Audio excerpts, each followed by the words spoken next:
ముఖ్యంగా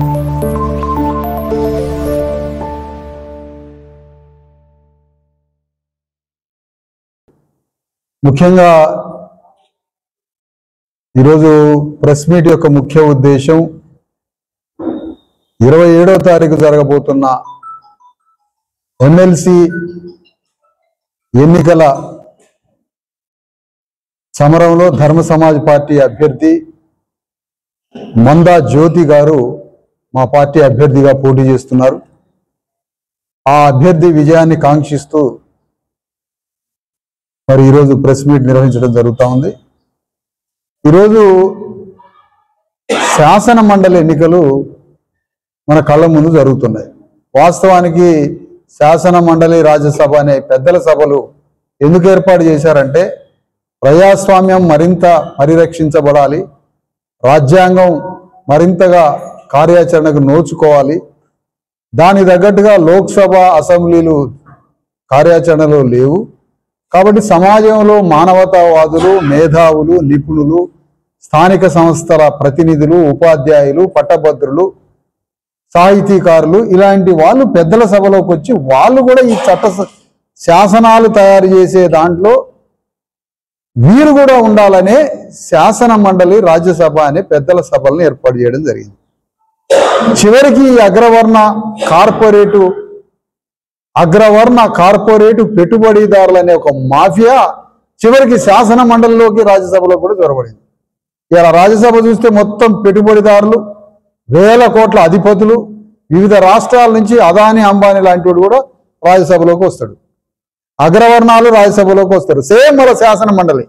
ఈ శాసన మండలిలో కూడా అగ్రవర్ణాల ఆధిపత్యం, అది టీచర్ల నుంచి అగ్రవర్ణాల ఆధిపత్యమే, పట్టభద్రుల నుంచి అగ్రవర్ణాల ఆధిపత్యమే, గవర్నర్ రిక్రూట్ చేసే దాంట్లో అగ్రవర్ణాల ఆధిపత్యమే, అన్ని రకాల అగ్రవర్ణాల ఆధిపత్యం. మళ్ళీ శాసన మండలి సభ్యులు కూడా మేము ఆడదావాలి. మరి అసెంబ్లీ ఎన్నికలకు పోతే అక్కడ ఈ అగ్రవర్ణాల ఆధిపత్యం, ఈ రాజ్యసభ ఎమ్మెల్సీలోకి పోతే అక్కడ ఇదే.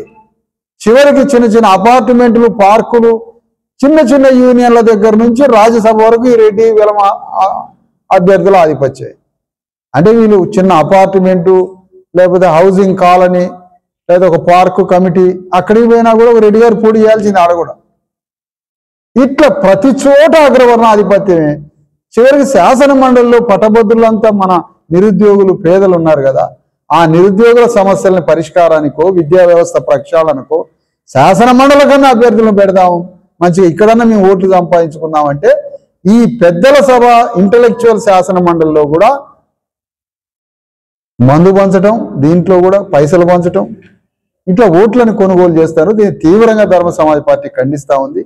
అందుకని వీటన్నింటికి భిన్నంగా, వ్యతిరేకంగా ఒక పేదరాలు, ఒక డాక్టర్గా నేత్ర వైద్యం నిపుణురాలైనటువంటి కొత్తగా మరి ప్రాక్టీస్లోకి వచ్చినటువంటి మందా జ్యోతి, సిద్దిపేట వాస్తవ్యురాలు, ఒక దళిత స్త్రీ, ఫస్ట్ టైం ఇండియన్ హిస్టరీలో, ఇంకా చెప్పాలంటే తెలంగాణలో శాసన మండలి ఎన్నికల్లో ఒక దళిత స్త్రీ పోరాటం చేస్తుంది అగ్రవర్ణ రెడ్ల మీద యుద్ధం చేయడానికి.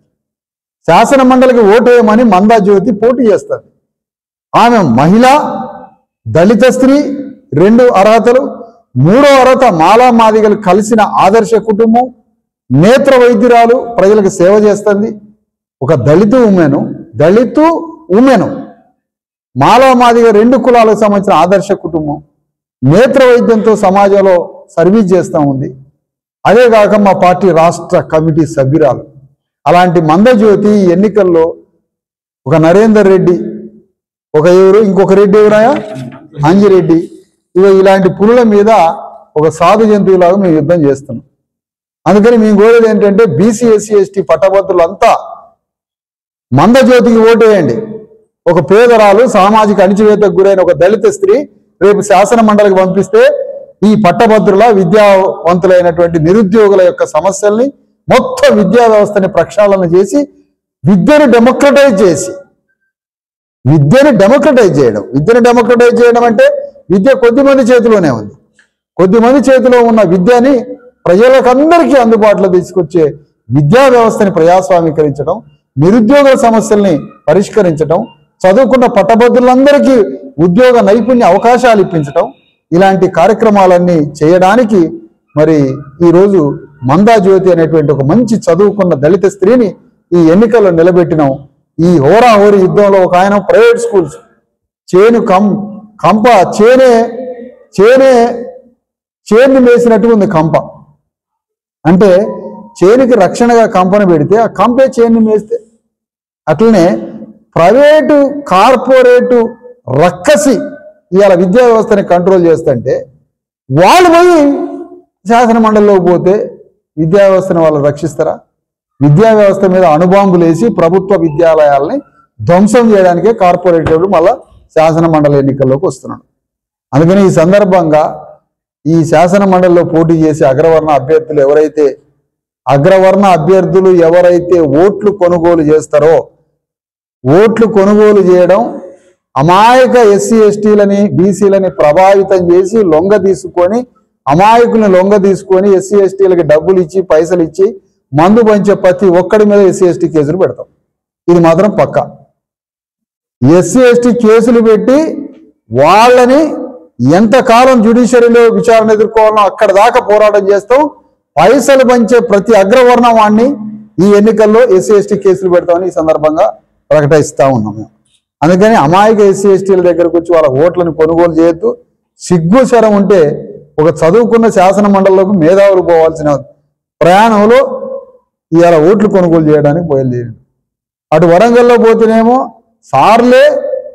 సార్లే కార్లని బార్లుగా మార్చి, సార్లు అంటే టీచర్లు, అక్కడ టీచర్ ఎమ్మెల్సీ, సార్లు తమ కార్లని బార్లుగా మార్చి కార్లలో మందు పోతారు టీచర్లకి.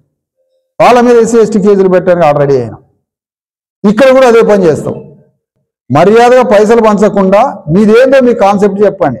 అయ్యా నేను ప్రైవేట్ స్కూల్స్ పెట్టుకున్నా, అయ్యా నేను గవర్నమెంట్ స్కూల్స్ మీద అణుబాంబులు వేసి చంపుతా, విద్యా వ్యవస్థను సర్వనాశనం చేస్తా, అన్ని కాన్సెప్ట్ ఏదో అది చెప్పుకొని ఓటు అడుగు. అంతే తప్ప డబ్బులు పంచి పైసలు పంచి ఓట్లు కొనుగోలు చేస్తానంటే నీళ్ళలో చెప్పులు దడిపితంతాం. 1,00,000 డబ్బులు కాదు, 1,00,000 చెప్పులు తీసుకొని తిరుగుతాం ఒక్కొక్కడి మీద. అందుకని ఇక 1,00,000 డబ్బులు పోయినాయి, 1,00,000 చెప్పులతో రెడీ అవుతున్నాం మేము. 1,00,000 చెప్పులు తీసుకొని ఎన్నికల్లో ఎవడు మమ్మల్ని కొనుగోలు చేస్తాడో, కొనుగోలు చేసేవాడిని వాని దగ్గర మాట్లాడారే ఒకడు ఉంటాడు, వాడిని ఇద్దరిని మడత పెట్టి చెప్పు తీసుకొని తంతాం. 1,00,000 చెప్పుల కార్యక్రమం ఇది ఇంకా చెప్పాలంటే. అందుకని ఎస్సీ ఎస్టీ బీసీ అమాయక ప్రజల్ని లొంగ తీసుకొని పైసలు ఇచ్చి మందు పోసి మాయమాటలు చెప్పి వాళ్ళని అమాయకంగా వాళ్ళని దోపిడీ చేసే ఏ అగ్రవర్ణవస్తుడైనా, అగ్రవర్ణస్తుడు డైరెక్ట్ అమ్మో పైసలు పంచితే ఎస్సీ ఎస్టీ కేసులు పెడతారని ఈ అగ్రవర్ణం ఆయన డైరెక్ట్ పైసలు లేకుండా దళారిని పెడతారు మధ్యలో మనోడిని. ఈ దళారిని పైసలు పంచిచ్చేటోడిని ఇద్దరి మీద 1,00,000 చెప్పుల కార్యక్రమం ఉంటుందని ఈ సందర్భంగా ప్రకటిస్తున్నాం. అందుకని ప్రజాస్వామ్యాన్ని పరిరక్షించాలన్నా, రాజ్యాంగ వ్యవస్థని పరిరక్షించాలన్నా శాసన మండలి రాజ్యసభ ఎన్నికలు అవసరం. అలాంటి వాటిలో కూడా ఈ కార్పొరేటు అగ్రవర్ణ మాఫియా ఆధిపత్యం జొరబడితే డెమోక్రసీ చచ్చిపోతుంది, రాజ్యాంగం చచ్చిపోతుంది. మనలాంటి పేద మధ్యతరగతి ప్రజలు బతకాలంటే ఈ ఎన్నికల్లో అణగారిన వర్గాల అభ్యర్థులకి ఓటేసి గెలిపించాలని ఫస్ట్ ప్రియారిటీ. ఈరోజు మందా జ్యోతి సీరియల్ నెంబర్ 9 మందా జ్యోతి నేత్ర వైద్య నిపుణురాలు, ఒక ఆదర్శ మాలామాదిగల పంచాయతీ అయింది. మొన్ననే పంచాయతీ అయిపోయింది. ఆ పంచాయతీ అయిపోయిన మంచి శుభ సందర్భంలో మాలామాదిగ కులాంతర వివాహం చేసుకున్న ఒక కుటుంబం నుంచి వచ్చిన దళిత ఉమెన్ మందా జ్యోతి, ఒక దళిత స్త్రీ, మాలామాదిగ ఆదర్శ కుటుంబం నుంచి వచ్చిన ఆమె, అందరికీ లక్షల మందికి ఇప్పటికే వేల మందికి కళ్ళజోళ్ళు ఉచితంగా ఇచ్చి వాళ్ళందరికీ వైద్యం చేస్తున్న మహిళ. సీరియల్ నెంబర్ 9 27వ తారీఖు జరిగే పట్టభద్రుల ఎమ్మెల్సీ మెదక్, ఉమ్మడి మెదక్ జిల్లా, ఉమ్మడి ఆదిలాబాద్, ఉమ్మడి నిజామాబాద్, ఉమ్మడి కరీంనగర్ జిల్లాల మరి శాసన మండలి పట్టభద్రుల ఎమ్మెల్సీ ఎన్నికల్లో పోటీ చేస్తున్న మందా జ్యోతి గారికి అత్యధికంగా ఓట్లేసి గెలిపించి ఆమెను శాసన మండలికి పంపించి పట్టభద్రుల నిరుద్యోగుల సమస్యలను పరిష్కరించడం కోసం మరి విద్యా వ్యవస్థని ప్రక్షాళన చేసి, విద్యా వ్యవస్థని డెమోక్రటైజ్ చేసి, రాజ్యాంగాన్ని ప్రజాస్వామ్యాన్ని పరిరక్షించి అణగారిన